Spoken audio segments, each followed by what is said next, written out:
I'm going to talk to you tonight about coming out of the closet. And not in the traditional sense, not just the gay closet. I think we all have closets. Your closet may be telling someone you love her for the first time, or telling someone that you're pregnant, or telling someone you have cancer, or any of the other hard conversations we have throughout our lives. All a closet is a hard conversation. And although our topics may vary tremendously, the experience of being in and coming out of the closet is universal. It is scary, and we hate it, and it needs to be done. Several years ago, I was working at the Southside Walnut Cafe, a local diner in town. And during my time there, I would go through phases of militant lesbian intensity. Not shaving my armpits, quoting Ani DeFranco lyrics as gospel, and depending on the bagginess of my cargo shorts and how recently I had shaved my head, the question would often be sprung on me, usually by a little kid. Are you a boy or are you a girl? And there would be an awkward silence at the table. I'd clench my jaw a little tighter, hold my coffee pot with a little more vengeance. The dad would awkwardly shuffle his newspaper and the mom would shoot a chilling stare at her kid. But I would say nothing, and I would seethe inside. And it got to the point that every time I walked up to a table that had a kid anywhere between 3 and 10 years old, I was ready to fight. And that is a terrible feeling. So I promised myself the next time I would say something, I would have that hard conversation. So within a matter of weeks, it happens again. Are you a boy or are you a girl? Familiar silence, but this time I'm ready.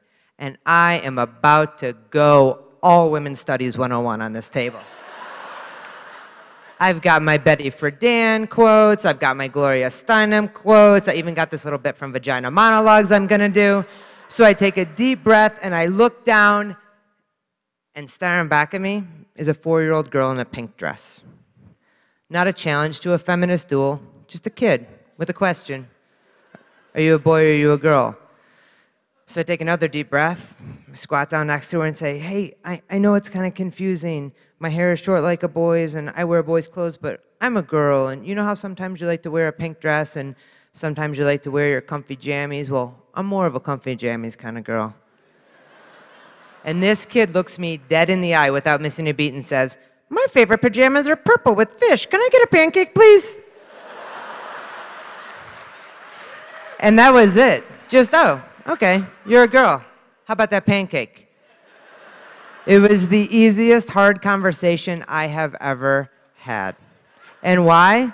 Because Pancake Girl and I, we were both real with each other. So like many of us, I've lived in a few closets in my life, and yeah, most often, my walls happen to be rainbow. But inside, in the dark, you can't tell what color the walls are. You just know what it feels like to live in a closet. So really, my closet is no different than yours, or yours, or yours. Sure, I'll give you 100 reasons why coming out of my closet was harder than coming out of yours, but here's the thing. Hard is not relative, hard is hard. Who can tell me that explaining to someone you just declared bankruptcy is harder than telling someone you just cheated on them? Who can tell me that his coming out story is harder than telling your 5-year-old you're getting a divorce? There is no harder, there is just hard. We need to stop ranking our hard against everyone else's hard to make us feel better or worse about our closets and just commiserate on the fact that we all have hard. At some point in our lives, we all live in closets, and they may feel safe, or at least safer than what lies on the other side of that door. But I am here to tell you, no matter what your walls are made of, a closet is no place for a person to live. Thanks. So, imagine yourself 20 years ago. Me, I had a ponytail, a strapless dress, and high-heeled shoes. I was not the militant lesbian ready to fight any 4-year-old that walked into the cafe. I was frozen by fear, curled up in the corner of my pitch-black closet, clutching my gay grenade. And moving one muscle is the scariest thing I have ever done. My family, my friends, complete strangers, I had spent my entire life trying to not disappoint these people. And now, I was turning the world upside down. On purpose. I was burning the pages of the script we had all followed for so long. But if you do not throw that grenade, it will kill you. One of my most memorable grenade tosses was at my sister's wedding. It was the first time that many in attendance knew I was gay. So in doing my maid of honor duties in my black dress and heels, I walked around to tables and finally landed on a table of my parents' friends, folks that had known me for years. And after a little small talk, one of the women shouted out, "I love Nathan Lane." And the battle of gay relatability had begun. Ash, have you ever been to the Castro? Well, yeah, actually, we have friends in San Francisco. Well, we've never been there, but we heard it's fabulous. Ash, do you know my hairdresser, Antonio? He's really good, and he has never talked about a girlfriend. Ash, what's your favorite TV show? Our favorite TV show? Favorite, Will and Grace. And you know who we love? Jack. Jack is our favorite.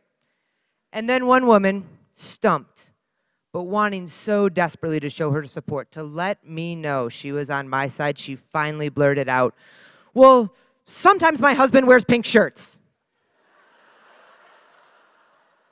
And I had a choice in that moment, as all grenade throwers do. I could go back to my girlfriend at my gay-loving table and mock their responses, chastise their unworldliness and their inability to jump through the politically correct gay hoops I had brought with me, or I could empathize with them and realize that that was maybe one of the hardest things that they had ever done, that starting and having that conversation was them coming out of their closets. Sure, it would have been easy to point out where they fell short.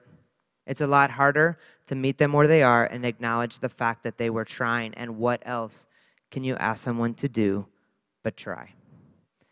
If you're going to be real with someone, you got to be ready for real in return. So, hard conversations are still not my strong suit. Ask anybody I have ever dated. But I'm getting better, and I follow what I like to call the 3 pancake girl principles. Now, please, view this through gay-colored lenses, but know what it takes to come out of any closet is essentially the same. Number 1, be authentic. Take the armor off. Be yourself. That kid in the cafe had no armor, but I was ready for battle.